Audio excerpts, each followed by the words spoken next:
Bismillahirrahmanirrahim. Assalamualaikum warahmatullahi wabarakatuh. Untuk pertemuan sekarang, kita akan berdiskusi atau membahas sekaitan dengan hakikat berbicara. Nah, pada hakikatnya, berbicara itu merupakan kemampuan untuk mengucapkan bunyi-bunyi artikulasi atau kata-kata untuk mengekspresikan, kemudian untuk menyatakan sesuatu, serta menyampaikan pikiran, gagasan, maupun perasaan. Nah, ini merupakan hakikat berbicara. Di sini dikatakan bahwa berbicara itu mengucapkan bunyi-bunyi artikulasi. Nah, bunyi-bunyi artikulasi seperti yang telah kita ketahui yaitu kemampuan untuk mengucapkan alfabet dari A sampai Z gitu. Kemudian dari 0 sampai ke 9. Nah, ini namanya bunyi-bunyi artikulasi. Nanti ketika dilafalkan A seperti apa, B seperti apa, C seperti apa sampai ke Z gitu ya. Ataupun kata-kata untuk mengekspresikan. Jadi ketika kita ingin berekspresi, maka itu dengan cara berbicara. Ataupun menyatakan suatu perasaan, itu pun dengan berbicara. Kemudian menyampaikan pikiran, gagasan, maupun suatu perasaan yang kita dapatkan, itu pun dengan berbicara. Karena pada dasarnya tindakan awal suatu manusia itu atau seorang manusia itu adalah untuk bersosial. Makhluk sosial gitu ya. Nah, untuk bersosialisasi, maka bersosialisasi dengan masyarakat lain atau dengan orang yang lainnya, maka dengan cara berkomunikasi. Nah, ini ada tujuan umum atau tujuan utama dari berbicara, yaitu tadi untuk berkomunikasi. Nah, tujuan utama berbicara untuk berkomunikasi artinya ketika kita berkomunikasi, penyampaian pikirannya itu harus secara efektif. Maka harus seperti apa ketika kita ingin berbicara efektif? Maka si pembicara itu harus memahami terlebih dahulu makna yang ingin dikomunikasikan, kemudian mengevaluasi efek komunikasi terhadap pendengarnya, dan harus tahu prinsip-prinsip yang mendasari situasi pembicaraannya itu, umum atau perseorangan, kemudian formal atau tidak formal. Nah, ini ketika kita berbicara untuk berkomunikasi. Yang pertama nih harus memahami terlebih dahulu makna yang ingin dikomunikasikan. Misalnya, kita ingin mengomunikasikan sekaitan dengan suatu teori. Maka harus kita ketahui terlebih dahulu teorinya itu. Harus kita pelajari terlebih dahulu teorinya. Kemudian kita pun harus mengevaluasi efek komunikasinya itu. Artinya ketika sudah masuk ke tahap evaluasi, kita harus tahu terlebih dahulu mana-mana atau pilihan kata yang mana yang seharusnya kita gunakan. Karena kita harus tahu pula nih prinsip-prinsipnya. Misalnya umum perseorangan, umum sifatnya formal misalnya ya. Nah, ini formal. Ketika berbicara di depan umum dan itu formal, maka evaluasi terlebih dahulu. Efek komunikasinya seperti apa? Misal ketika saya menggunakan kata gue, itu cocok atau tidak? Kemudian kalau aku seperti apa, cocok atau tidak, disesuaikan. Kemarin telah kita bahas bahwa bahasa yang formal setidaknya menggunakan kata saya gitu. Ini tujuan utama. Kemudian muncul 3 tujuan umum dalam berbicara.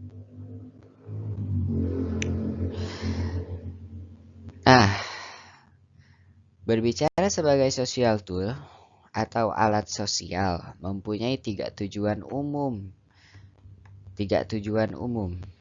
Tujuan umumnya yang pertama untuk memberitahukan ataupun melaporkan to inform gitu ya. Jadi ada informasi yang ingin disampaikan. Kemudian untuk menjamu ataupun menghibur, to entertain. Kemudian membujuk atau mengajak maupun mendesak, meyakinkan. Nah, dari ketiga ini merupakan tujuan umum ketika berbicara. Jadi, ketika kita berbicara artinya ada yang disampaikan, ada informasi yang ingin disampaikan. Itu yang pertama. Kemudian untuk menjamu atau menghibur. Ketika kita berbicara itu untuk hiburan atau untuk melakukan atau untuk memberikan suatu informasi gitu ya. Kalau tidak dua-duanya ini berarti ada ini untuk mengajak misalnya melaporkan. Kemudian kita mengajak seseorang untuk melakukan atau mengiyakan apa yang kita informasikan. Begitu. Ini 3 tujuan umum di dalam berbicara. Kemudian ada profesi terkait. Profesi terkait yang erat kaitannya dengan yang namanya berbicara ini. Ada presenter acara atau MC ya, Master of Ceremony.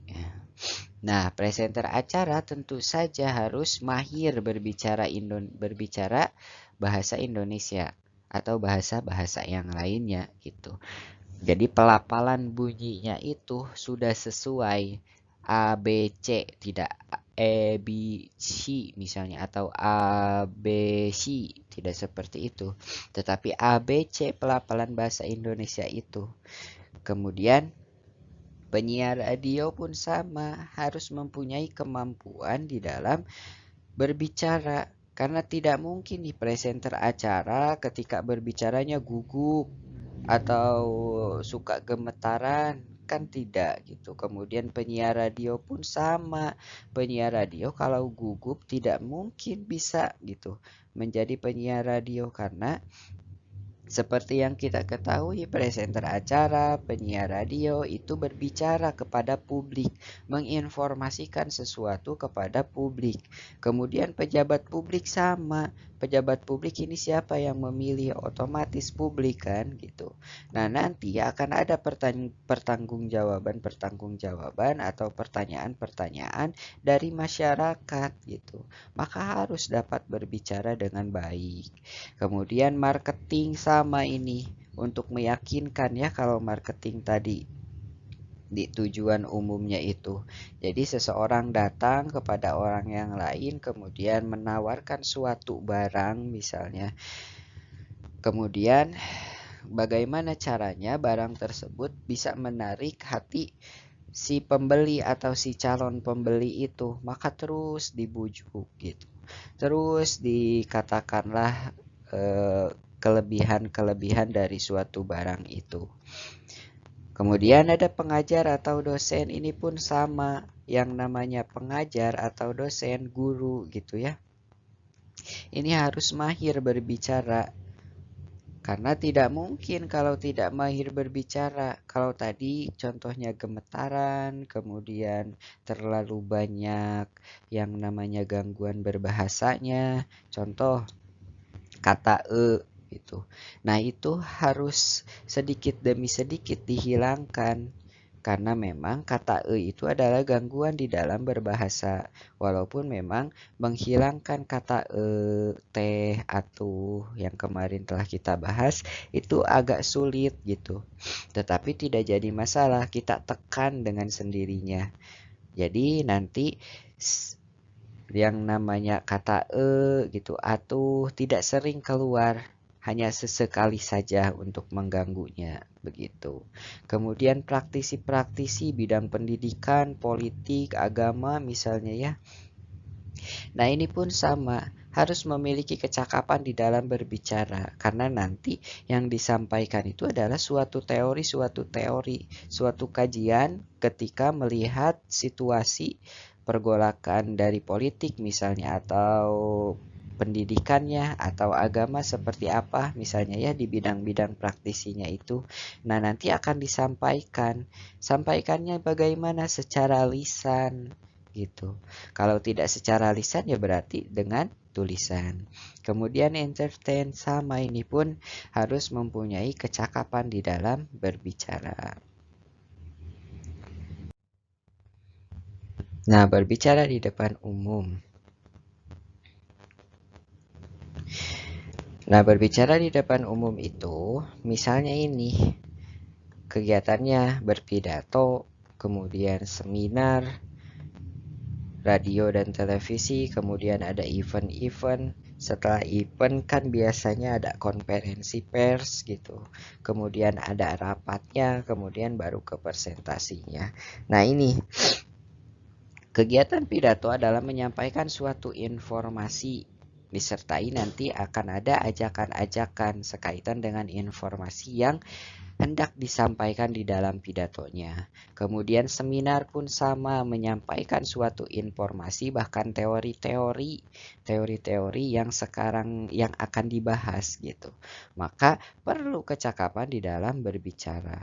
Di radio dan televisi sama gitu, memerlukan kecakapan di dalam berbicara karena penyiar radio nanti erat kaitannya dengan proses berbicara maupun event-event ini. Setelah event atau pasca event nanti akan ada yang namanya konferensi pers gitu.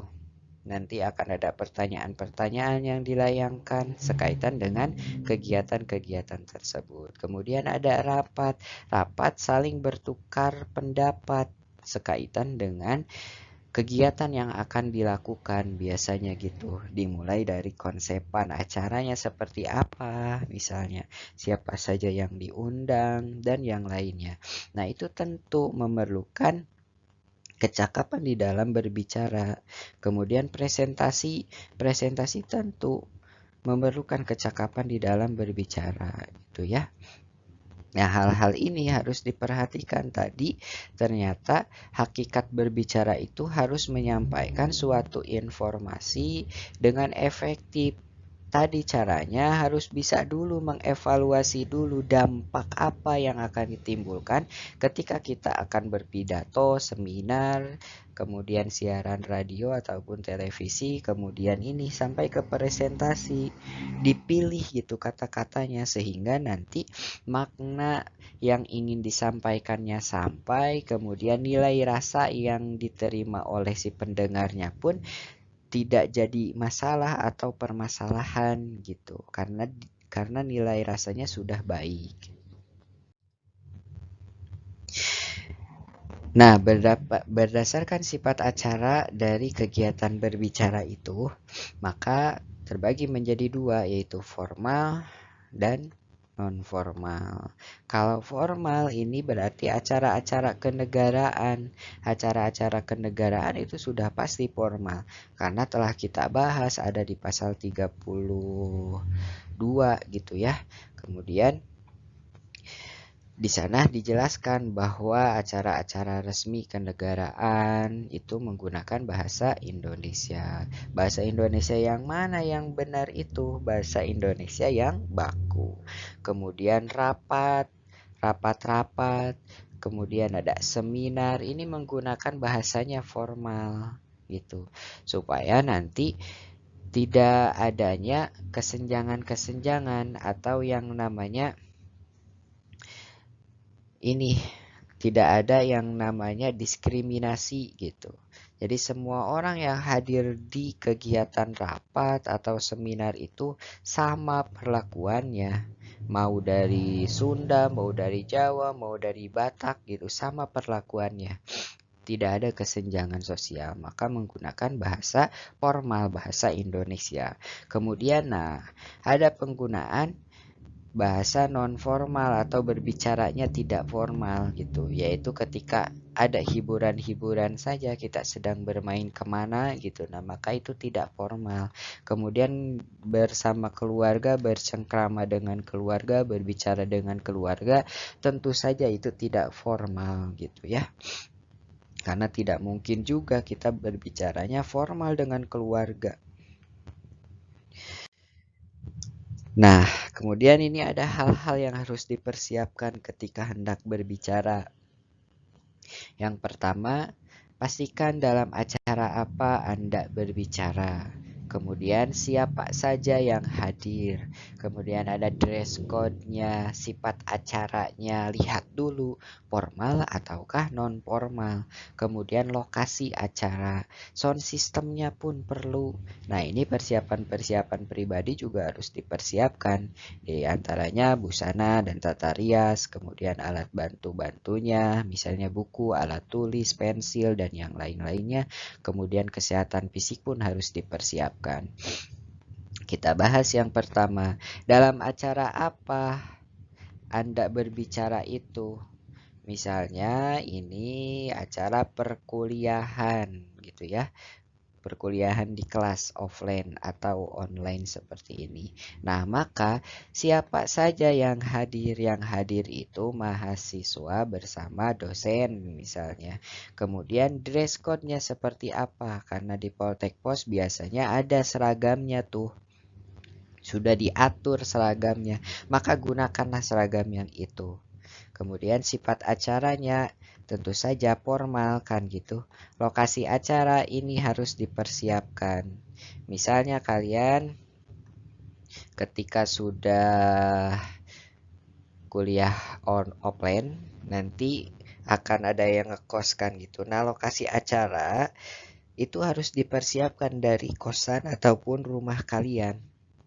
Supaya nanti ketika kalian presentasi, misalnya bagian sekarang presentasi kalian, lokasi acaranya misal kalian rumahnya di Ledeng, kemudian kampusnya itu kan di Sari Asih gitu. Nah, kira-kira berapa menit dari rumah atau dari kosan ke kampus itu? Perhitungkan supaya nanti tidak ada kata kesiangan gitu. Kemudian kalau sudah kesiangan nanti terlambat, kalau sudah terlambat ya bingung nanti. Belum kalian baca-baca nantinya, belum mempersiapkan apapun, misalnya persiapan apa sih ini loh, persiapan-persiapan sound system dan persiapan pribadinya, ini harus diperhatikan gitu.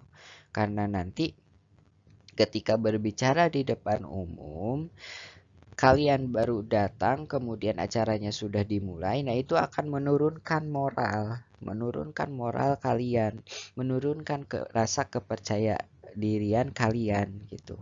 Nah, ini khusus kalau ada yang menggunakan sound system, maka ketika datang dipersiapkan terlebih dahulu, cek sound terlebih dahulu. Fungsinya untuk apa? Misalnya, saya merupakan salah satu orang yang suara treble-nya terlalu banyak. Maka biasanya ketika berbicara di depan umum, kemudian itu menggunakan sound system, saya akan mengecek terlebih dahulu. Nanti kalau memang sudah cocok, tidak terlalu besar treble-nya, tidak terlalu tinggi treble-nya misalnya. Nah, saya akan sudah gitu cukup ya. Kalau ternyata aduh ini treble-nya kebanyakan sehingga suara saya yang sudah kencang begini tidak ada bassnya menjadi lebih tidak enak untuk didengar. Nah, maka dekati soundman-nya untuk diturunkan treble-nya, bassnya agak dibesarkan. Begitu. Kemudian persiapan pribadi pun sama, penting ini. Busana dan tata rias, kemudian ada alat bantu untuk berbicaranya itu, dan kesehatan fisik terutama. Artinya busana tata rias harus diperhatikan. Terlalu menor misalnya tidak. Biasa saja disesuaikan dengan sifat acaranya, formal dan non formalnya gitu. Nah, kalau persiapannya sudah matang, semua ini sudah clear gitu ya, sudah clear, maka dengan sendirinya rasa kepercayaan diri untuk pertama itu sudah dikuasai. Karena memang kita sudah memakai dress code yang sama, yang sesuai dengan sifat acara. Kemudian kita sudah ada di lokasi acara, kita sudah mencoba berbicara menggunakan mikrofon gitu kan. Tata riasnya sudah oke, alat bantu buku misalnya atau PowerPoint, alat tulis yang lain-lainnya sudah siap. Kemudian kesehatan fisik kita pun sudah fit karena malamnya sudah istirahat dengan cukup misalnya. Nah, maka tinggal berbicara. Maka ketika saat berbicara, cek dan recheck terlebih dahulu. Apa yang harus dicek dan recheck? Ini nih, naskah atau bahan pidato, materi paparan. Itu harus dicek terlebih dahulu. Karena nanti ini sangat berguna. Ketika kalian misalnya berpidato nih, harus ada naskahnya terlebih dahulu, walaupun kita tidak baca naskah gitu. Tetapi untuk antisipasi kita lupa atau apa, ada hal-hal yang tidak diinginkan misalnya. Nah, maka ada teksnya di depan kita, ada teksnya disimpan. Sehingga ketika kita lupa, kita bisa buka teks terlebih dahulu, kemudian melirik, oh ini, sekarang paragraf ketiga yang ini, membicarakan sekaitan dengan ini. Begitu. Jadi tidak blank gitu, tidak begitu khawatir kalau terjadi sesuatu. Kemudian percaya diri. Ketika berbicara percaya diri saja. Tadi kan sudah ada tahap persiapan. Tahap persiapannya sudah pas, kemudian tinggal percaya diri berbicara di depan umum dan kuasai podium. Podium biasanya kalau diberikan panggung, nah satu panggung itu harus terkuasai. Bagaimana caranya? Bisa berjalan-jalan ke kanan, ke kiri, kemudian diam lagi di tengah. Atau podiumnya Pak diberikannya mimbar, ya udah kuasai satu mimbar itu. Gitu. Dengan menguasai podium, gunakan kontak mata gitu ya. Jadi kontak matanya digunakan melihat kepada yang mendengarkan. Karena dengan sendirinya kalau mata kita bertemu dengan si pendengar, nanti akan ada gestur seperti manggut-manggut gitu. Nah, itu artinya informasinya sampai gitu. Kemudian kendalikan diri untuk tidak gugup ketika berbicara. Santai saja ketika berbicara, jangan terburu-buru dan jangan gugup. Ketika lupa materinya nih, aduh materinya lupa nih. Nah kan ada, sudah dicek. Bahan pidato atau materi paparannya sudah ada. Jadi ketika lupa, jangan gugup, kendalikan saja. Kita masih bisa melihat kok gitu. Kita masih bisa melihat bahan-bahannya, materi-materinya.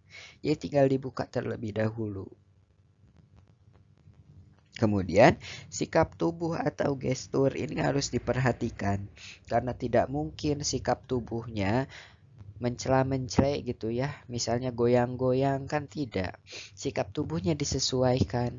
Kemudian gestur atau sikap tubuh tersebut biasanya mengikuti apa yang dibicarakan. Kalau yang sudah sering berbicara di depan umum, tangannya biasanya bergerak-gerak sendiri. Kemudian ada diselipi dengan bercanda atau joke gitu ya. Nah ini sama. Supaya nanti tidak begitu boring dalam menyampaikan suatu informasi. Tetapi kalau memang kita tidak mahir untuk membuat candaan, jangan. Daripada nanti menjadi garing, daripada nanti menjadi kita yang malah grogi. Niatnya kita bercanda tetapi tidak ada yang tertawa satu orang pun gitu. Maka nanti akan masuk ke mental kita. Mental kita kena aduh gitu. Langsung tidak percaya diri kalau seperti itu. Jadi kalau tidak mahir untuk bercanda lebih baik tidak. Kemudian padat dan tidak bertele-tele. Ketika menyampaikan padat informasinya itu. Kemudian langsung kepada tujuannya. Informasinya seperti apa, faktanya seperti apa, maka harus seperti apa, sudah ke sana. Contoh-contoh itu di fakta gitu. Sampaikan contohnya sehingga detail gitu. Detail dan bertele-tele itu berbeda ya. Kalau detail itu Artinya menyampaikannya itu secara terperinci gitu dari awal, kemudian ini contohnya loh apabila kita begini misalnya. Tapi kalau bertele-tele akan mencontohkan saja dibawa kemana dulu gitu. Kita dibawa kemana dulu berbicaranya. Nah itu bertele-tele. Nah tadi ketika berbicara maka sekarang bagian usai berbicara. Setelah berbicara, gunakan atau berikan kesan yang baik. Nih, berikan kesan yang baiknya itu. Kesan yang baik seperti apa? Kesan yang baik bisa dengan kita mengucapkan terima kasih. Sudah ini. Dengan mengucapkan terima kasih, kesan pembicaraan kita itu menjadi baik. Nanti diterimanya gitu ya. Kemudian jangan lupa juga ketika berbicara kita kesannya bukan kesan berbicara saja kalau di depan umum, tetapi kesan gestur tubuh kita. Tidak mungkin ketika kita selesai berbicara kemudian sudah memberikan kesan yang baik ketika berbicara, misalnya pertemuan sekarang atau diskusi sekarang kita cukupkan sampai di sini. Terima kasih, bla bla bla bla bla bla misalnya. Nah, udah ditutup dengan salam tuh. Kemudian diberikan applause misalnya ya, tepuk tangan. Kemudian ketika kita turun dari panggung terburu-buru lari misalnya. Nah itu kesan yang kurang baik. Atau dari panggung ketika turun kita tidak melihat ada kabel dan kita tersandung maka kita jatuh di panggung. Nah itu pun kesan yang kurang baik. Karena nanti seseorang akan mengingat hal tersebut. Dan lagi-lagi masuk ke mentalitas kita. Kita jadi parno gitu. Kita jadi seperti apa nanti ketika berbicara di depan umum lagi. Kita akan terbayang-bayang hal yang seperti itu. Maka hindari hal-hal yang seperti itu. Caranya ya tentu saja kita berjalannya normal saja, tidak terburu-buru. Dan kita melihat ke sekeliling gitu. Artinya mana yang akan menjadi pijakan kita. Jangan sampai tersandung di depan umum. Nah, sekaitan dengan berbicara, maka muncullah 5 kunci penting di dalam berbicara. Yang pertama ada phrasing atau pemenggalan kalimat. Kemudian ada intonation atau lagu kalimat. Ada stressing, penekanan. Kemudian speed, tempo ataupun kecepatan. Dan ada pause, jeda. Nah, yang pertama ada phrasing, yaitu memenggal kalimat agar memudahkan untuk dibaca dan mengatur pernapasan. Jadi ketika membaca naskah tersebut, kita ada jedanya terlebih dahulu gitu. Jeda untuk apa? Untuk mengatur pernapasan. Jadi tidak melulu kita baca terus naskahnya atau tidak melulu kita berbicara terus. Tetapi harus ada jeda dulu, harus ada pemenggalan-pemenggalan kalimat gitu. Kalimatnya dipenggal. Kalau menggunakan bahasa tulis tentu saja dengan adanya tanda baca, titik koma yang seperti itu. Nah itu jeda artinya. Ada pemenggalan terlebih dahulu di kalimatnya.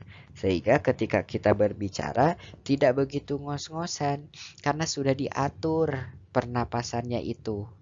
Begitu. Kemudian ada intonation atau intonasi, meninggi rendahkan suara pada bagian tertentu dari suatu kalimat. Kadangkala bagian mana yang ingin ditekankan gitu. Tiba-tiba meninggi suaranya, tiba-tiba menjadi rendah lagi. Begitu. Kemudian ada stressing. Memberikan artikulasi atau penekanan pada suatu kata. Misalnya yang ingin ditekankannya itu ada kata merdeka misalnya. Nah, kata merdeka itu maka ditekankan artikulasinya itu. Bisa dengan cara merdeka misalnya. Atau seperti apa? Bisa juga kan kalau diejah seperti itu, dieja satu kata satu huruf demi satu huruf. Misalnya ini untuk stressing. Dan ada speed, kecepatan. Nah, gunakanlah kecepatan yang normal. Artinya semua orang berbicara rata-rata seperti itu. Itu. Jangan terlalu cepat, jangan juga terlalu lambat. Misalnya kalau cepat tidak ada titik komanya tuh, titik komanya dilabrak terus, diterobos terus. Nah, itu akan capek otomatis dan yang mendengarkannya pun informasi yang didapatkannya hanya sedikit karena terlalu cepat gitu. Orang lain baru mencerna satu kalimat, ini udah beberapa kalimat diucapkannya gitu. Jadi akan ada yang terlewatkan informasinya. Maka berbicaralah dengan santai saja, normal gitu, speednya itu, kecepatannya itu santai. Tapi tidak terlalu lambat juga. Kalau terlalu lambat juga nanti orang-orang yang mendengarkan akan bosan gitu. Misalnya ketika membaca ini, kecepatan atau tempo berbicara yang normal. Nah, tidak seperti itu kan ketika kita berbicara di depan umum itu. Karena kalau seperti tadi terlalu lambat akan dengan sendirinya si pendengar kesal sendiri gitu. Dengan apa yang diucapkan, informasinya itu lambat sekali masuknya gitu. Tetapi kalau normal, informasi yang disampaikannya itu masuknya normal gitu. Kita sudah mencerna kemudian ada informasi yang lain lagi. Begitu, jadi gunakan kecepatan yang normal ketika berbicara. Nah, kemudian ada pause, ini terakhir. Jadi harus diatur nih penjedaannya itu. Jadi ada jeda dulu untuk pernapasan. Ketika kita sedang berbicara, misalnya saya kalau sedang menerangkan langsung kan suka bertanya kepada kalian, apa ada yang ingin ditanyakan terlebih dahulu sampai sini atau sampai sini ada pertanyaan? Nah, itu berhenti terlebih dahulu kan. Saya menunggu untuk beberapa saat. Fungsinya, saya pun mengatur napas terlebih dahulu gitu. Karena memang berbicara di depan umum tentu saja banyak keterampilan-keterampilannya dan membuat itu lebih cepat lelah gitu. Maka kalau pernapasan kita tidak diatur, kemudian tidak ada jeda dulu, akan lebih capek gitu. Maka bagaimana caranya untuk mengatur pernapasan itu? Tentunya ini dengan pause gitu, ada jeda terlebih dahulu. Sekalian ketika jeda kita mengambil napas, kemudian kita melihat ke teori gitu, teori-teori yang ingin disampaikan atau informasi-informasi yang ingin disampaikan.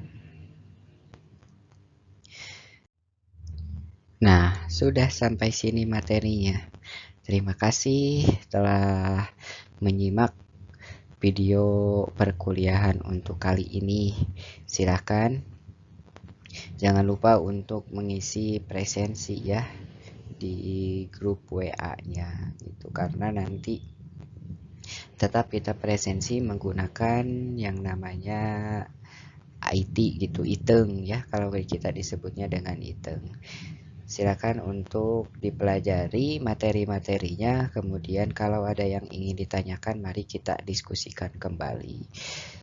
Saya cukupkan sekian, terima kasih. Assalamualaikum warahmatullahi wabarakatuh.